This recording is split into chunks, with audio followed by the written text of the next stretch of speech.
Hello and welcome to quarterfinal coverage of Grand Prix Minneapolis. I'm Brian David Marshall, joined in the booth by Pro Tour champion and Hall of Famer Paul Rietzel, and we are watching Dan Troja playing his green-black, just touch blue deck against Kentaro Yamamoto and his very aggressive red-white deck here. And how do you think this matchup plays out as you're looking at the two deck lists? Classic beatdown versus mid-range control, and already kind of a great start for Dan. No 2-drop for Kentaro is one of the most important things for Dan. Yeah, drew to the cowl there for Dan, and that's let's see what that ramps him up to. Now he's really green-black splashing blue. No swamp here, and it looks like possibly. Oh, he does have a fourth land, and he's going to be able to play a Skyrider Patrol this turn. Awesome. And Dan's mana is actually pretty good. He has 7 lands that produce black mana, plus an Elvish Rejuvenator that can go find them. So he may be waiting a little bit here for black mana, but it's not that ambitious of a mana base, to be honest. Well, there's a fourth land for Kentaro Yamamoto, and he immediately deploys 2 creatures to the battlefield with Gallant Cavalry. Gallant Cavalry, one of the cards that I think that if you were to anchor yourself in the last format, Dominaria, cards that produce 2/2 White Knight Vigilance, mediocre power level, but here one of the better commons for these white-red decks. Being able to produce 2 threats with 1 card. Obviously, some decks have a chance to reuse it and cast it, get the trigger multiple times. You really want to be able to kind of flood the board with creatures as much as possible to make your Inspired Charges and Trumpet Blasts all the more effective. Here, Dan's trying to think about what his play is this turn. He's got a couple different options, including playing, let's see, it looks like an Elvish Rejuvenator. Yeah, and that's going to be the play here. He's going to go with the Rejuvenator. He does have a land in hand as well. I think it's an island, fortunately, so he is going to be able to also activate that Skyrider Patrol. Oh, look at this. He's going to get a Submerged. Beautiful. Wow. I love the Elvish Rejuvenator. I mentioned yesterday during the sealed deck portion how surprised I was that someone who played green would not include the Rejuvenators in their 3-color or 4-color deck. The Rejuvenator, to me, has been an overperformer in these kinds of mid-rangey and slow green-black decks. And look at that. He goes from no black mana to 2 black mana on 1 turn. Could have played an island there and then maybe gotten a counter onto something, but chose not to. Well, here's Angel of the Dawn. And 2 3/3s are going to rumble into the red zone here from Yamamoto. His Vigilant 2/2s both get a bonus. Good news for Dan. He can pretty comfortably take 6 here without too much of a worry. Still at a very healthy 20 and Lich's Caress in his hand. So no attractive blocks. He may stick Rejuvenator in front, but could certainly take 6 and not be too scared. Interesting. Sounds like he's not that interested in activating that Skyrider Patrol. Surprising double block here from Dan Troja. So Skyrider Patrol, the kind of card that provides an advantage the longer it stays onto the battlefield. You say, which one are you putting first? Oh, yeah, the Skyrider Patrol. Gotcha. And Kentaro has to be very happy about that trade. Trading off just a token from Gallant Cavalry for one of the stronger uncommons in the format. Kentaro's got to be thrilled about the way that turn sequence went. Yeah, I mean, I'm not sure I would have even wanted to put the Elvish Rejuvenator there because you could have untapped, put a counter on it at the beginning of combat step, and just had it back to trade for one of those 2/2s. I think that it's really evidence that Dan is so confident in the way that his late game matches up with a white-red decks overall. But you can take that concept too far. If you make a bunch of trade downs, essentially, then you're giving up that. Here's Lich's Caress on the 3/3. He's going to gain back a little bit of that lost life, go back up to 20. Plays an island, and then passes the turn with a Druid of the Cowl to keep that Gallant Cavalry at bay. Lich's Caress, very, very strong card against white-red, specifically the 3 life we've seen come to matter so frequently. And Kentaro doesn't have that many really, really strong cards that require an immediate Lich's Caress. The 2 copies of Star Crown Stag that we mentioned, and a few flyers along the vein of Spark Tongue Dragon, and of course the Angel of the Dawn. So Angel of the Dawn, one of the better targets that Dan's going to find for that Lich's Caress in Kentaro's deck. Yamamoto close to having enough mana to make a Spark Tongue Dragon relevant. but he plays a Bogart Brute. Kintaro's deck does not want to enter the turn 7+ with his opponent at 20 life. That's not the situation that Kintaro's comfortable in. That is absolutely where we're heading. And you see a Vine Mare potentially coming down this turn, as well as, all right, it looks like it's Daggerback Basilisk. It just untaps his mana. And can also play a Vine Mare. And it looks like he's got Declare Dominance in hand. So we've got Lore Basilisk in play. Of course, Yamamoto may very well want to attack with his creatures here. Although that Gallant Cavalry doesn't tap even if you wanted it to. We mentioned earlier, we've mentioned many times how important it is to have things to do when you draw lands 6, 7, 8. Is this the downside to the red-white deck? This is the downside. Kintaro's deck really only has the triggered ability from Spark Tongue Dragon as a way to reward him for drawing those lands. So he's going to have to put the pressure on, representing, obviously one of the many spells we've talked about that pumps multiple creatures at the same time. So an attack for 5 here from Yamamoto. And now we see many players in this situation line up blocks that are good against Inspired Charge. So the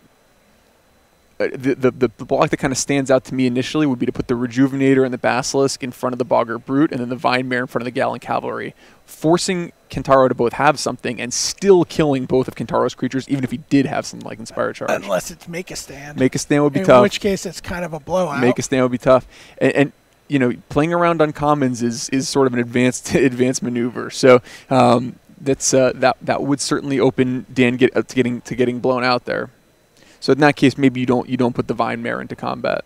It looks like he's really interested in putting 2 creatures in front of the Bogart Brute. So Elvish Rejuvenator and the Basilisk. And Kintaro would get both of them. He's tapping some mana here. Oh, perhaps a Sure Strike. Yes, that is exactly what he has here.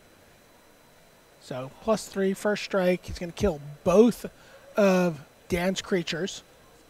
And Death Touch will be taken out of the equation here. Far from catastrophic for Dan. Neither of those creatures were particularly high impact. He's only taking 2 damage, and still Vine Mare stands out as by far the most powerful creature on the board. Kintaro playing a 7th land and has only 2 cards left in his hand. So one of them isn't a Spark Tongue Dragon. Looks like a basic Plains, and maybe that Make a Stand that you talked about earlier. I think he does have that. And that's a card that Dan, especially with something like Declare Dominance, is really going to want to somehow get clear of. Yes. All right, here comes Vine Mare. If it is Make a Stand, interesting how quickly Kintaro takes it. That was the first opportunity that Kintaro had to trade off that Make a Stand for Vine Mare. But I think Kintaro thinking, I already have an 8th land in my hand. I might need to aspire bigger for this Make a Stand. I can't just be trading 1 for 1 for it. I need to have a really profitable combat exchange with Dan in order to get myself back into this game. Well, there's a Skymarch Bloodletter for Troha. And with Kintaro drawing Pegasus Courser, the opportunity for such may present itself sooner rather than later here. And really, the best that becomes is a 2 for 1 here, right? The Make a Stand. Yes. All right, in comes the Bogart Brute.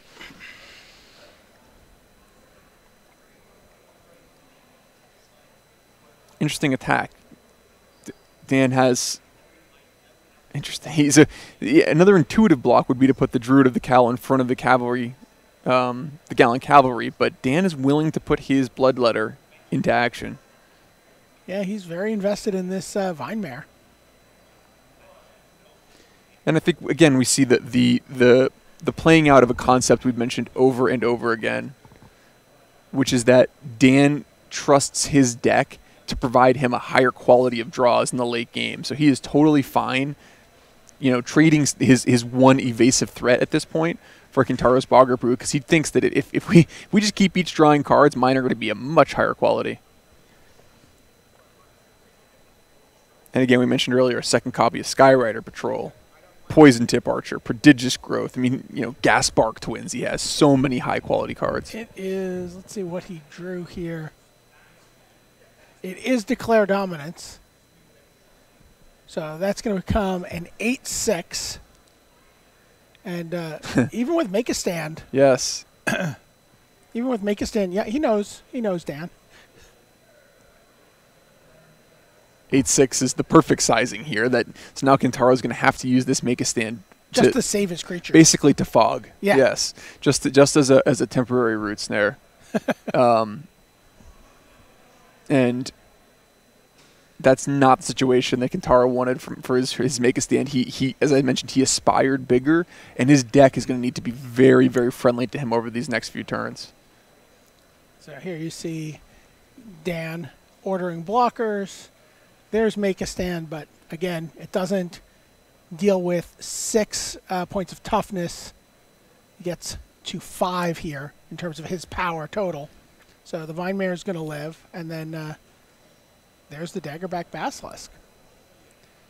So Lure Basilisk doesn't happen, but interesting interaction there with Make a Stand, just as you said, a fog. Just save my 2 creatures. And Kintaro with a pretty good draw. He drew the Star Crown Stag, which is a creature that just from a size perspective can trade off for Vine Mare, which is what he really needs to do. He needs to trade off for Vine Mare sooner rather than later, since it's going to start taking huge chunks out of his life total. The card he really wants to draw at this point is that Spark Tongue Dragon, which can both provide another evasive threat and kill one of Dan's smaller creatures. We have a good old-fashioned horse race on our hands. We sure do, and normally you take the green creatures on that side of the table when they're just bashing into each other. Now, a card that Dan would love to find here is Prodigious Growth. Honestly, Dan has so many high-quality draws at this point because he has so many cards in his deck that cost 4 or more mana. Now you get a look at Prodigious Growth. Prodigious Growth, obviously the twins that we mentioned earlier. He has a Bog Stomper, which is kind of a handful to deal with as well. Well, Vine Mare is coming in. Is anyone joining it in the red zone? Tough spot here because you don't want to trade a Daggerback Basilisk for a Gallant Cavalry usually, but the Pegasus Courser is kind of making your Daggerback Basilisk impotent on defense, so not an easy decision. All right, so it is a straight trade between the 2 horses. And look, it's a Bog Stomper. Oh, boy. A harmless herbivore. Boom, shakalaka. What could ever go wrong here? Kintaro, experienced the full gamut of emotions there. The relief of getting to get that Vine Mare off the table, which is always a nice moment, and then the horror of Bog Stomper, which just threatens to take huge chunks out of his life total. And it doesn't even have any sharp teeth. It just has molars, so it's going to hurt. They're gentle. Yeah, it's an herbivore. Do you think that Kintaro is humming a tune to let it know that he means no harm? I doubt it. All right, in comes the Basilisk, in comes the Bog Stomper. Yamamoto has something in hand.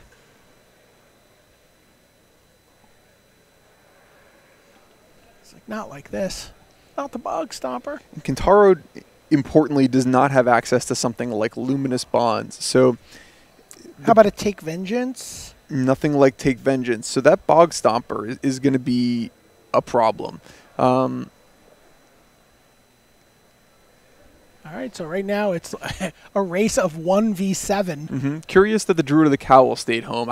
That'd be pretty scary for me if I was Kintaro, since it had a fairly free attack. Druid also stayed home on the Declare Dominance attack, but I guess he was using that to cast the spell afterwards. All right, well, Cavalry Drollmaster says the Pegasus Courser is a 3/3. Maybe Druid, just as an elf, is more of a pacifist. There you see the Drollmaster. I like the Drill Master. I've been a fan of that card. I think it does a lot more than it seems like it's going to do, and the fact that you can just incidentally play it as a 2-mana 2/1 when you happen to need that is strong. Now Druid has no fear. Now it's ready to roll. One extra point of damage last turn would have been pretty useful, though, in this situation. Like, I knew I was forgetting to do something. Yes. Oh, that's right. But, oh, boy. Dan's tapping a bunch of mana again. There's a Thornhide Wolves. And Kintaro Yamamoto needs to just come up with a creature to not die. He needs a lot. Like, step 1, don't die. Yes. Really needed something like Goblin Instigator or Gallant Cavalry to be able to produce multiple blockers this turn to have a chance, and then set up some kind of attack next turn. But it looks like that, if he is able to survive another combat step from Dan, it will decimate his board. All right, so there's the Goblin Motivator. Card we've seen Kentaro make some good work of this weekend. I like the Goblin Motivator quite a bit. It's not good against those gentle herbivores, though. Or the full-size wolves. No. And Dan's going to let me take a look at your graveyard there. And Dan will be wanting to think, is there some sort of a inspired charge or maybe another make a stand, something like that Kentaro could be using defensively? Could a make a stand plus a swing back from Kentaro potentially finish me off? Feels like both the Thornhide Wolves and the Bog Stomper still need to get in there and you think maybe you keep the Druid back? Rumble. Yeah, the Druid potentially against something like Kentaro having some haste creatures or something of that nature. And also the Druid. We're going to see another Skyrider Patrol here. The Druid is also cleanly blocked by Pegasus Courser, so doesn't provide as much utility as an attacker. All right, so Dan's being very cautious. He is, and thinking this through. It looks like he might have. Does he have Strangling Spores? Oh, wow. He does. He's just going to Strangling Spores the Motivator. Okay. And unless Kentaro has anything else, that should be the game. And you see Kentaro using his lands. Scoop it up. And we're going to be on to game 2 here. And you might wonder why did Dan Strangling Spores the Motivator? It's because all he needed to do is get one creature through for lethal there, barring something weird like Revitalize. So he doesn't care which of the creatures he kills with Strangling Spores. He wants to maximize the chances that the Spores works through something like a presumed Inspire charge. So that's why he didn't spore the more obvious Pegasus Courser, for example. Anything stand out here sideboard-wise that Kentaro might want to reach for against this larger deck? His deck is already pretty well equipped to win this particular matchup. He may go into more of the Oreskos Swift Claws, for game 2 and 3, just because he's going to be, or sorry, for game 2, he's going to be on the play, combo them with the Pegasus Courser. But realistically, he just wants to draw 2-drops this game. He can't start his game plan on turn 4. That plays right into Dan Troja's hands of getting into turns 5, 6, and further, where his deck is much better equipped to handle it. Now, question, Carter, I want to ask you about in Dan's sideboard. I know that it's primarily a creature deck, this red-white deck, but like one of the cards you're always scared of those Inspired Charges, Make a Stand, Trumpet Blast, cards that are going to sit in their player's hand until the last turn. Do you think about any of the 3 duress in Dan Troja's sideboard if you're Dan? I mean, hard to play against an aggro creature deck. Possibly. I think that it's still probably just a little bit too bad. You're too likely to draw it in a situation in which you need to draw, actual action to impact the board, or you happen to have it against the one hand that Kentaro has that doesn't have any creatures in it. It wouldn't surprise me if Dan went to the Plummet after sideboard. You could potentially see Dan sideboard out his blue as a possibility to make his deck more consistent. Potentially go to a Plummet and a second copy of Bog Stomper, or a 2-headed zombie, which can trade off, or even one of those duresses, taking out the Skyrider Patrols, just since, not being able to develop his game is one of the easiest ways to lose to a Boros deck. All right, you see the players. Pretty quick sideboarding there for Yamamoto. Well, Yamamoto's not going to be boarding any colors in, that's for sure. He knows he probably should have just kept the Bogart Brutes sleeve the entire weekend. He's going to play those in as much as he can. Yeah, I think I mentioned as we were coming in, he said, Card, he thinks people are really underestimating in this draft format. Okay. That, it's obviously not shock, lightning strike category, but for him, just one of the best red creatures, and, a good way for him to cut red off early on. One thing I really like about Kentaro's deck, and it's either insane or shows an advanced knowledge of the format. He drafted and did not play a copy of Electrify. Wow. Which is a card that some people have been considering as a first pick in terms of the top of their red common pick order. Kentaro, I mentioned this over and over again on stream. When you're drafting the red-white decks, your priority is to find creatures, ideally ways to make more than one creature at a time, and then ways to amplify them. And then you'll play occasionally removal spells. Kentaro has taken this kind of example to the absolute extreme, going as far as to cut Electrify in favor of things like Make a Stand. Or and Sure of course, Strike. Or right. And right, Sure Strike to me would be the card you would probably cut out of this deck to get that Electrify in there. Exactly. But you can't attack 2/2s into Divine Mare with Electrify in your hand. You can attack 2/2s into Divine Mare with Sure Strike in your hand. And I think that's part of Kentaro's thought process. I also think, you have 2 copies of Star Crown Stag in Kentaro's deck, 2 copies of Gallon Cavalry, and 2 copies of Inspired Charge, we mentioned earlier. And there is a limit as to how many forecasting cost cards you can put in your Boros deck and still have the ability to call yourself a beatdown deck. Lightning Strike certainly made his deck. Lightning Strike you're never going to cut, yeah. So I see a Plummet did come in for Dan Traw. I see it in his opening grip there. Kentaro Yamamoto does not like what he sees. He's going to go to 6 cards. And I have a strong Dan's happy with his hand read there. the way he put his hand down and started cracking his knuckles when Kentaro started mulliganing, he's thinking, ooh, the semis sound good. Maybe about time to grab myself a cup of coffee. I mean, this is, for someone who's getting started on the pro aspect of their Magic career, this is a big notch in the belt. Kentaro Yamamoto in the quarterfinals of a GP. And we talked about this last week in Sacramento. It's so easy, especially when you're qualifying for the Pro Tour through the Grand Prix circuit. Take a breath and saying, okay, I've accomplished everything I came here to accomplish. But realistically, with the prize pool distribution, there is so much to play for right now. You really are just beginning the part of the tournament, so that $10,000 still kind of dangling there. I can't tell you. Talk to some players in the tournament, and they were like, "Yeah, I'm just so happy to be here. I don't care what happens now." All right, Yamamoto keeps. Now we are underway here in Game 2. Can Yamamoto's red-white deck deal with this mid-range Sultai deck from Dan Troha, or at least Sultai deck in Game 1? We think it's possible he might have shifted for Game 2. And there is, oh boy, Dryad Greenseeker. Yeah. Pretty good card, just on its face against the red-white deck, right? Like, just as a vanilla Dryad Greenseeker, it is just really good. And he upkeeps it. It's something I've been asking for weeks, is for someone to upkeep it. Maybe he listens to you. Yeah, when you have enough lands already and you're looking for action on turn 3, by upkeeping it, you are increasing significantly the chances that you're going to find action. So nice play, Dan Troha. So Gearport Guide from now Dan's thinking, he's like, wait a minute, I upkeeped it last time. Do I want to draw? Do I want to do this? Yeah, he's going to continue to upkeep. It's another land. Draw a card.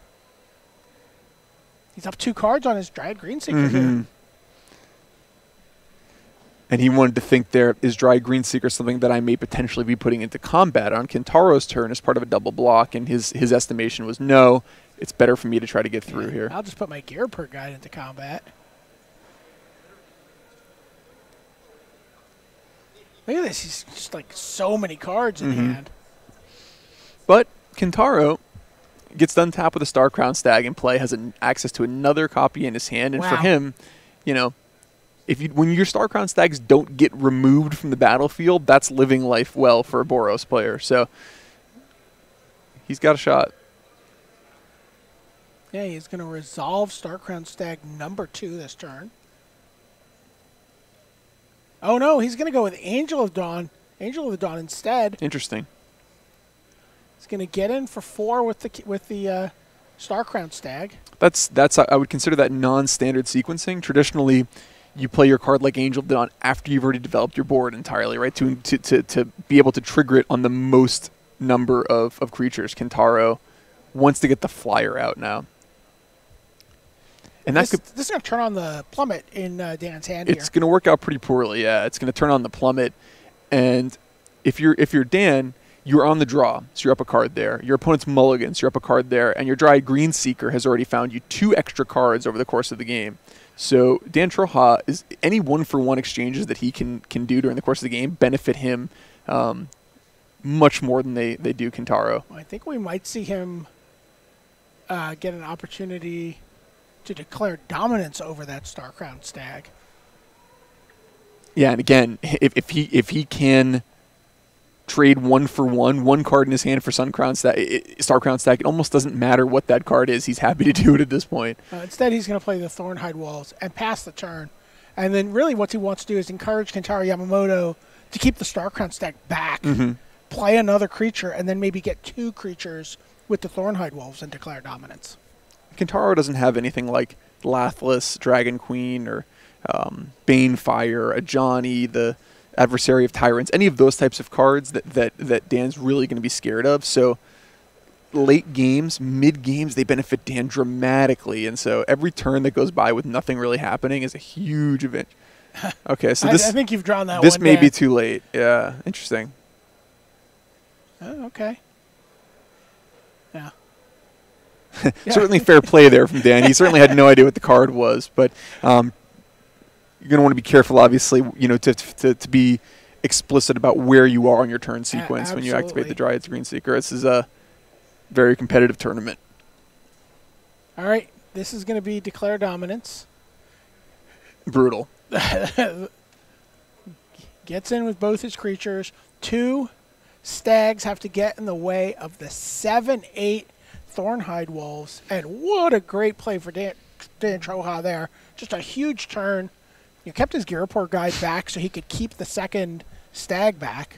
See, I think small. I'm thinking trade off 1-for-1. Dan's like, you know what? I'll just 2-for-1 him. I'll get another stag. So, I mean, 2-for-1s. That's what Green Black is known for. Yeah, really, really tough spot here for Kentaro. And I think we're getting pretty close to, unfortunately, the end of his Grand Prix here in Minneapolis. But fantastic, obviously, run so far to make the top 8 and gravy top 8, right, going into the Pro Tour next weekend. Yeah, absolutely. We see Spark Tongue Dragon from Kentaro Yamamoto, taps out for it. It looks like, oh boy, we might have a Flying Thornhide Wolves this turn. Possibly a Flying Gear per guide.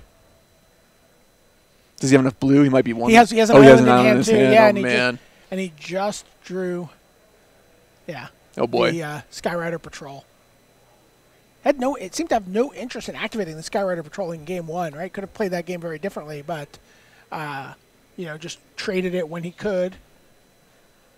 But here we see it. It just might let him. You know what? He's going to attack first. He's going to offer the trade on the Gear per guide.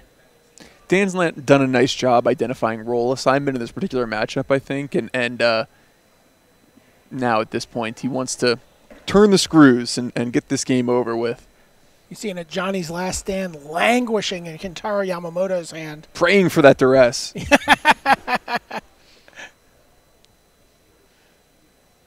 Yeah, Mind Rot would be beautiful. Perfect. He's going to play a post-combat Dryad. Doesn't play the island. He's going to add a Daggerback Basilisk to the board. And just going wide here. And it would have to be something like Cleansing Nova, which of course we know not in Kentaro's deck to get himself back into a game like this. It would be a bold play. Yeah. Gallant Cavalry comes down. But again, Kentaro is able to attack for 7 in the air next turn, or this turn. There we see the Greenseeker again. Love the play. That's its 4th card. And he just drew a 2nd copy of the Skyrider Patrol. I don't think he has a 3rd blue, though. He didn't play blue last turn. I love the way that Dan has utilized this Greenseeker. It's the way I've been hoping people would do it, since we've been watching the card on camera, and I think he's really been rewarded a few times for using it on upkeep, digging him deeper and finding action for that very turn. So, here there's no real wrong way to eat this Reese's, as again, he could basically. Once again, I assure you there is. You could basically. I've seen things, man. You could basically trigger this any way he wants to, and it's not going to go wrong. Yeah, getting in for 7 in the air puts a +1/+1 counter on the Thornhide Wolves. It gains flying until the end of the turn. There's another island. Here's another Skyrider Patrol. And Red-White has looked great all tournament long, but it looks like it's going to come to an end here. Kentaro Yamamoto extends the hand. Dan Troja, great job. Great trophy to add to your wall there. All right, I got Kentaro Yamamoto, 3-time Pro Tour top 8 competitor. someone who's a Pro Tour Team Series champion. I mean, just all sorts of great stuff. And Dan Troja heading to his first Pro Tour as a result of his finish this weekend so far. And of course, anytime you make a top 8 run, you're going to have had your good share of good luck, I think, over the course of the weekend. A little unlucky for Kintaro to not play a creature before turn 4 on either game when you're playing an aggressive Boros deck. So nice run, Kintaro, and hopefully we don't play them next weekend in Minneapolis. Interestingly, I talked to Dan, we talked about that idea. I was like, what happened at this tournament? You had such a great finish. He's like, I was like, do you feel like you got lucky? You did really well? He's like, look, obviously I had a little bit of luck. He's like, but honestly, this is the most I've played a format before going into GP. Played a lot. I just recently got Magic Online. It's amazing. Did a ton of drafts and really felt like I knew all my card synergies and my sequencing a lot better than I have in any past event I've played in. And one thing that we mentioned a few times from the beginning of the show to now is this was going to be a great tournament. If you're an aspiring professional or an amateur, a novice Magic player, this was going to be a great chance to knock off some pros because you might catch them a little bit asleep at the wheel looking ahead to next weekend at the Pro Tour. There you see Nathaniel Knox. He has qualified for the Pro Tour before. He's got already had an invite to the next Pro Tour after this Team Series Pro Tour at the start of next season. But with this finish, unlocked silver and is suddenly scrambling to find 2 teammates to play next weekend at Pro Tour 25th anniversary. Crazy how that comes up, huh? Yeah, Samuel Eilenfeld also got to gold this weekend, which qualifies him for the Pro Tour. So we might have 2/3 of a team in the room. All right. Just doing a little matchmaking here. Well, I certainly hope everyone that's looking for a team is able to make that come to fruition. So there's an Omen Speaker. I mean, yeah, these are the kind of the weird team situations where people are qualifying in these last couple days before the Pro Tour. Yes. Meanwhile, I'm sitting here, unfortunately, obligated to play with John Finkel. So, so it's kind of crazy to me. You're going to this Pro Tour. You're playing on a team with John Finkel, the greatest Magic player of all time. You are also a Pro Tour Hall of Famer. You're playing with one of the great deck builders of all time and a 2-time Pro Tour top 8 competitor who's done it in 2 Team Pro Tours, no less. Yes. And you guys are not the favorite team on your team. That's right. not by a long shot, yeah. Obviously, your Ultimate Guard teammates are Owen Turtenwald, Reed Duke, and William Huey Jensen. Yes. One thing I love about the team series, the thing I love the most, perhaps, is that I'm going to get to financially benefit off of their excellence. So, all right. Putting some attention here. David Lamb, he's our first seed in the tournament. He's blue-red. You see a Sky Scanner. You're very happy to see this card getting love. You see an Exclusion Mage in play with just an Omen Speaker and a Marauder's Axe for Nathaniel Knox. Red-blue mirror here. And this is Game 3. I do know that there was some chance that Nathaniel Knox was going to sideboard into a plan that included Psychic Corrosion and Arcane Encyclopedia. If he felt like that was the case, I'd be curious to see if he thought this was one of those situations. I think that David Lamb, right? David Lamb actually is dealing with us with the corrosion. Oh, I'm sorry. Okay, I flipped my blue-red deck. Okay. David Lamb's main deck configuration, blue-red, not much of a theme. None of the Enigma Drake or too much of the spells matter. 1 copy of the Wind Mage, 1 Gutter Snipe. But Enigma Drake in the deck for Nathaniel. Nathaniel more of a kind of a traditional blue-red deck. Looks like Nathaniel a little bit of a stronger deck here, but seems like he maybe missed a few land drops in the middle stages of this game. I don't know. David Lamb could have made too many land drops in the stages of the game. Both players seem to have a good amount of action in their hand. Yeah, Omen Speaker picks up the axe and goes charging in.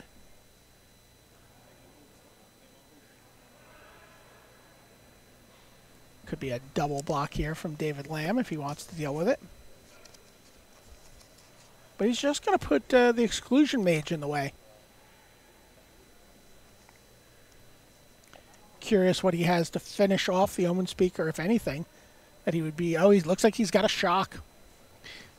Something really surprising about Nathaniel's deck is that he, despite having many spells, elected to not include Salvager of Secrets in his deck. Wow. So I'm counting at least 9 pretty strong spells in his main deck, but not interested in the Scrivener. We see that is not the case for David Lamb. See a Salvager of Secrets at the front of his hand while he continues to beat down with these Sky Scanners. 2 copies of Salvager of Secrets in David's deck. Tons of land to work with.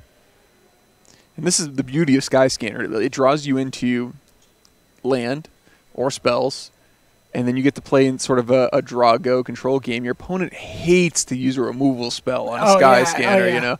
So Nathaniel really wants to try to find a flying creature that can get in the way of Sky Scanner. Paulo was talking earlier today about the death before dishonor thing. You know, you're like, I don't want to use a removal spell on this kind of inferior creature, and you can see that happening with something like a Sky Scanner.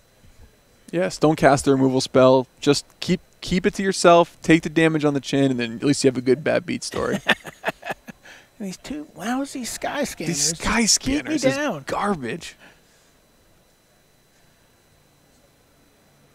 And here we see, okay, Nathaniel Knox is like, I'm going to dwindle one of those. So Nathaniel not choosing death before dishonor, choosing dishonor, but perhaps staying alive. All right. Sky Scanner comes in. You see like a card like Disperse in Nathaniel Knox's hand. Not a card you want to use against the Sky Scanner. No. You know, it's damage. And there's an Omen Speaker. And he's like kind of like putting it towards his graveyard like he's expecting it to get Essence Scattered. It looks like 2 live cards on top for him. Yeah, Frilled Sea Serpent and Aviation Pioneer both look pretty good on this board. Aviation Pioneer, I'm sure, on the bottom of those 2. Mm-hmm. Let's get that Frilled Sea Serpent down and get a nice 3-turn clock going. Well, even faster than that if Nathaniel doesn't put anything on the board. Nathaniel's hand is filled with spells, so he's going to need to start deploying them. All right, well, first step, a Bogart Brute.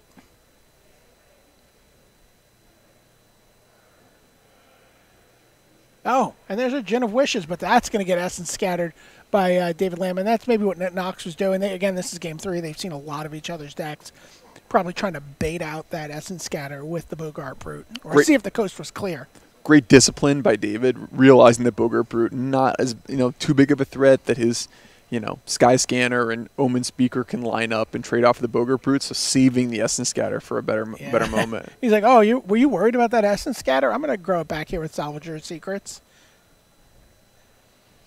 And still, pretty attractive double block. Even if Nathaniel were to put the Marauder's Axe on Bogart Brute, the dwindled Sky Scanner and Salvager of Secrets combines to make a pretty attractive team, even against such a powerful keyword as Menace. All right, so Nathaniel's going to equip the axe. David said, sure. See an Enigma Drake in hand for Nathaniel Knox. Be curious to see what he puts up front. So it just puts the Sky Scanner and the Salvager in the way. Sky Scanner just dies immediately from the dwindle. It's like the trigger's on the stack. Oh, he's thinking about dispersing that dwindle back to his hand. Interesting. With the, like you said, with the trigger on the stack. And this is probably something that he had thought about when he initially put the dwindle onto the Sky Scanner, was that he may want to do just this sort of play. May really want that dispersed back a couple turns from now when David sinks some mana into a Frilled Sea Serpent. The dwindle, yeah.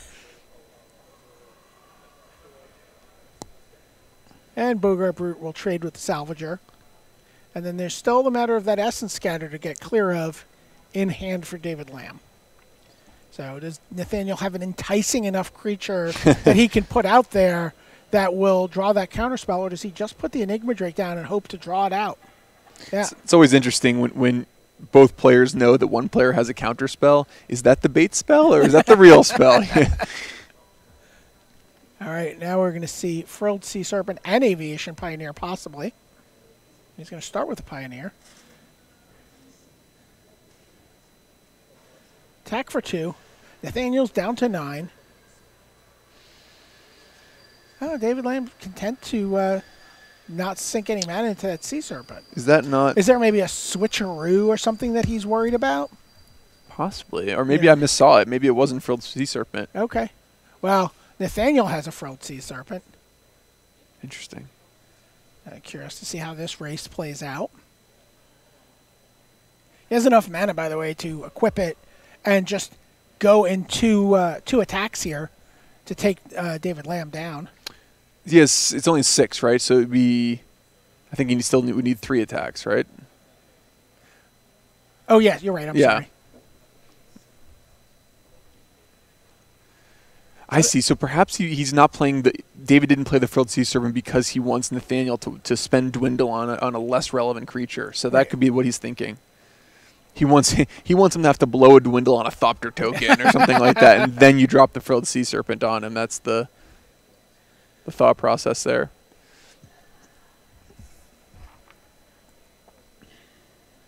Can't tell you, you'll be happy to learn Nathaniel Knox is playing Totally Lost. I like it.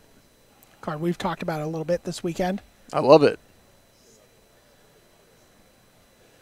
So there's the Frilled Sea Serpent from David Lamb.